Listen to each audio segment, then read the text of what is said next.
How's your week been, and have you enjoyed having a little bit more time without such a short break this time?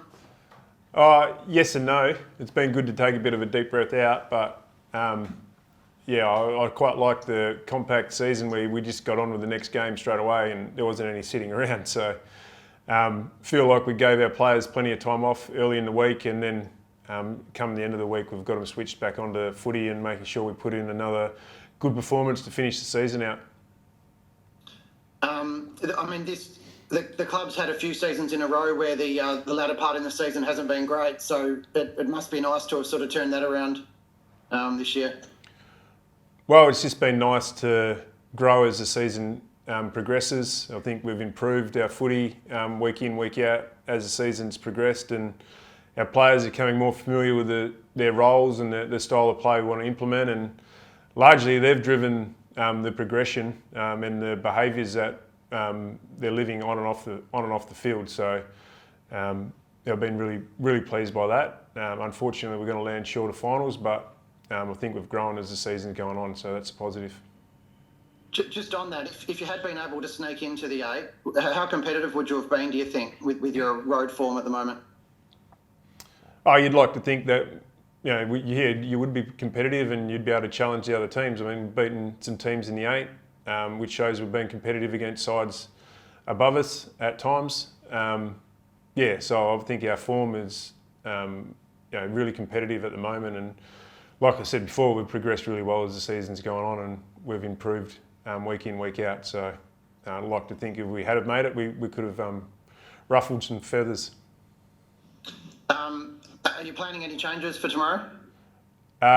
We've still got a few things to work through with our team, but been really impressed with the way we've handled, especially the compressed fixture. I don't think only Reece Conker missed a game through that period through injury, I think. So really happy with the way we handled that period, and given it a little bit of time off now, we'll finalise the team a little bit later on and submit it at 6 o'clock.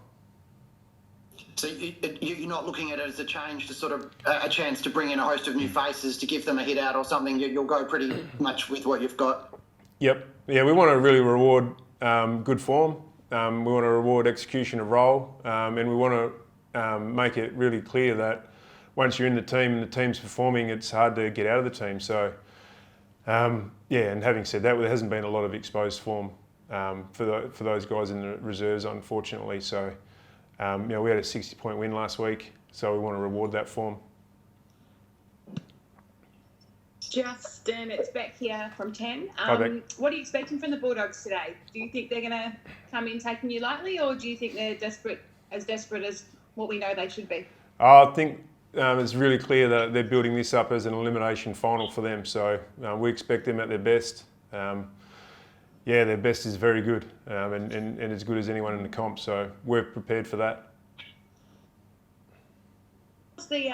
How's the second stint at the hub differed from the first stint? Well, it's a little bit more familiar, I suppose. So we're a bit more prepared with what to expect. Probably the biggest difference is we've been in a compressed fixture, so there hasn't been a lot of time for a lot of things outside of preparing for games and backing up after a short period. So that's probably the biggest difference. G'day, Jale. It's Chandler's here. Can you hear me okay? Yep, all good, mate. Perfect. You mentioned that it's going to be a bit of an elimination final for the Bulldogs, obviously, depending on today's result. What's that like for you guys to be up against a team who'll probably need a win, unless it's a good hit out for you guys in the future? In a way. We prepare for everyone at their best and expect everyone to bring their best every week. So that side of it's not really different for us. We've still got a lot to play for. We want to finish the season really strongly. There's an expectation at our footy club that when you go out there and pull the jumper on, you play for each other and you give your all the time. So that doesn't change just because it's the last game of the year.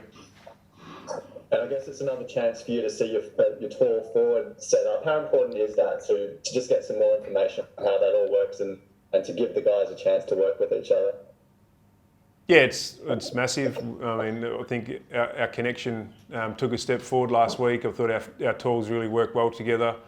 They were able to get isolation and allow to play as a group, I suppose, and positioned in a way that gave them all a good look one-on-one. So to get another game with 3 tools down there, to continue to work on that connection will be invaluable for us into the future. And is there any motivation in the fact that if the Bulldogs do need a win tomorrow, that you can end their season? Is there any motivation in that? No, we haven't spoken about that at all, to be honest. We've spoken about the motivation of playing for the jumper, motivation of and the expectation that once we step out onto the field that you put your best game out there all the time. So I don't necessarily believe in those external motivators. I don't think they last too long. I think you gain more benefit out of the internal motivators of focusing inwards. So we've done that this week. Justin, are many of your players planning to stay in Queensland for a holiday, or how many will come back on Monday to Perth? The majority of the players will come back, if not all. There is a few players that will return home to see families through SA. But yeah, we've got to get back and do quarantine, and I think the easiest way to do your quarantine is to get back straight away and get it over and done with. So majority of the players will come back with us. And so they're able to get out of the quarantine to come to the club for their post-season interviews and stuff like that next week?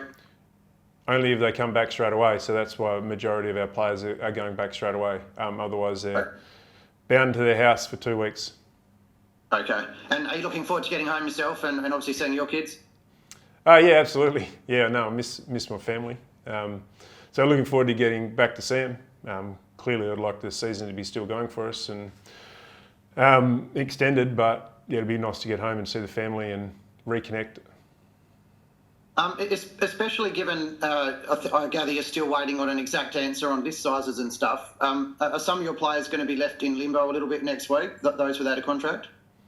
Yeah, that looks like it will be the case, and it's a really difficult situation for those players. But until we get clarity from the AFL, it makes it really difficult to make some decisions. So hopefully that comes sooner rather than later. And what can you say about Brandon Matera at this stage and his future at the club? Like I can say about everyone else, those decisions will be made at the end of the season. It's really important that we focus on this week and focus all our energy into the last game. Great, thank you guys. Oh, sorry, can I just jump in with one or two more?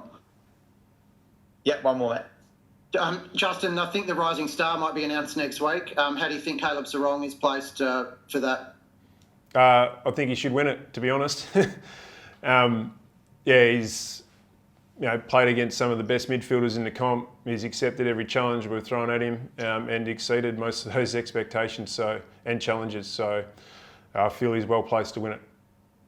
And it looks like, you've given him a pretty accountable type role where perhaps you probably haven't maximised his own numbers because he's had some jobs. Would you hope they would take that into account? Well, I think he's found the balance, to be honest. I think he's found the balance really well between stopping his opponent and finding the footy. He's had 20 plus possessions a lot of games, especially when he's had those roles. So, but on the other hand, I think it needs to be acknowledged that he's played on and stopped some of the best midfielders in the comp. So hopefully the selectors look at that. And just on the All-Australian team, aside from Luke Ryan, do you think you've got any others in contention? Well, I think the skipper has been overlooked all season for his form. He's been phenomenal in every role we've put him in, and I think he's had a fantastic year despite missing a couple of games with that hammy. And I think Matty Tabernard's been up there with the best key forwards in the comp. His contested marking's been elite. He's hit the scoreboard. And I think he's been an outstanding player. So I'd be surprised if those two weren't heavily looked at.